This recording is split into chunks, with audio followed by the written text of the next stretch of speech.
الحمد للہ رب العالمین والصلاة والسلام علی رسولہ الکریم اما بعد فاعوذ باللہ من الشیطان الرجیم بسم اللہ الرحمن الرحیم قل هو اللہ احد صدق اللہ العظیم۔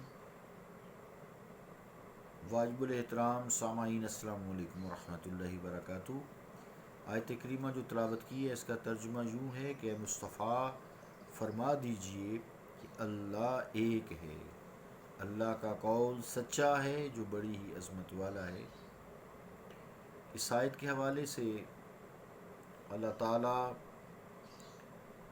اپنی وحدانیت اور احدیت، قل هو اللہ احد، تو واحد ہونے میں یا احد ہونے میں اپنی ذات و صفات کے اعتبار سے یکتا ہے، لا شریک لہ، اس کا کوئی شریک نہیں ہے، اس کی کوئی صفت کسی بھی مخلوق میں جز کی حیثیت سے نہیں ہے۔ اللہ تعالیٰ اپنی ذات و صفات پر قائم رہتے ہوئے، قائم ہے اس کی ذات و صفات اللہ کی وحدہ لا شریک کی ذات میں، لیکن باقی مخلوق سے اظہار ضرور کرتی ہیں لیکن ان کا جز نہیں ہے۔ اسے عقیدہ حلول بھی کہتے ہیں۔ تو ابن عربی رحمۃ اللہ علیہ پر جو پرویز صاحب نے الزام تراشی کی ہے، ابن عربی رحمۃ اللہ علیہ حلول کے قائل تھے، یہ سراسر جھوٹ ہے، سراسر تہمت ہے، الزام تراشی ہے، اور یہ امر محقق ہے کہ حضرت ابن عربی رحمۃ اللہ علیہ نہ صرف یہ کہ خود حلول کے قائل نہیں ہیں، آپ حلول کے قائل نہیں ہیں، بلکہ وہ لوگ جو حلول کے قائل ہیں ان کو کافر بھی سمجھتے ہیں، کیونکہ یہ مشرکانہ عقیدہ ہے، جیسا یہود و نصارہ میں، ہندوؤں میں، بدھ متوں میں یا دوسرے پارسی لوگ وغیرہ ہیں۔ کیونکہ اللہ تو کسی نہ کسی شکل میں سارے ہی مانتے ہیں نا، لیکن وہ حلول کی شکل میں مانتے ہیں، تو یہ کافر ہے۔ چنانچہ ابن عربی رحمۃ اللہ علیہ حکیم ترمذی کے 64 یا 64ویں سوال جو ہے ما کلامہ للموحدین، کہ قیامت کے دن اللہ تعالیٰ موحدین کے ساتھ کیا کلام فرمائے گا، اس کا جواب لکھتے ہیں۔ الجواب یقول لہم فی ماذا وحدتمونی وبماذا وحدتمونی وما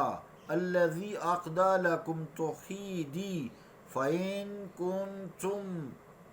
وحدتمونی فی المظاہر فانتم القائلون بالحلول والقائلون بالحلول غیر موحدین۔ فتوحات مکیہ عربی جلد دوم باب 73 پیج 83 مطبوعہ مصر۔ ترجمہ کیا ہے اس عبارت کا کہ اللہ تعالیٰ فرمائے گا کہ تم نے مجھے کس چیز میں واحد مانا، کہ تم نے مجھے کس چیز میں واحد جانا اور کس وجہ سے واحد مانا، اور وہ کون سی چیز ہے جس نے تم سے میری توحید کا تقاضا کیا، لہٰذا اگر تم مظاہر میں میری توحید کے قائل ہوئے اس طرح تو تم حلول کے قائل ہوئے، اور جو لوگ حلول کے قائل ہوں وہ موحد نہیں ہو سکتے۔ میں نے آہستہ اس لیے پڑھا ہے، مشکل کام ہے نا، عقیدہ توحید بہت مشکل کام ہے۔ اسی طرح عزیزان گرامی قدر، علم عربی رحمۃ اللہ علیہ نے حکیم ترمذی کے کئی سوالات کے جوابات دیے جو ان پر ان کے مکاشفات اور انکشافات قلبیہ سے ظاہر ہوئے۔ ظاہر ہے کہ پھر ان کا عقیدہ بھی یہی تھا، ورنہ وہ قائل خلول ہونے کی صورت میں اس کے برعکس بھی جواب دے سکتے تھے۔ ایسی بات نہیں ہے، یہ محض پرویز صاحب کی الزام تراشی ہے، افطرا پردازی ہے، غلط کیا ہے انہوں نے، وہ جانے ان کی قبر جانے۔ عزیزان گرامی قدر، جو لوگ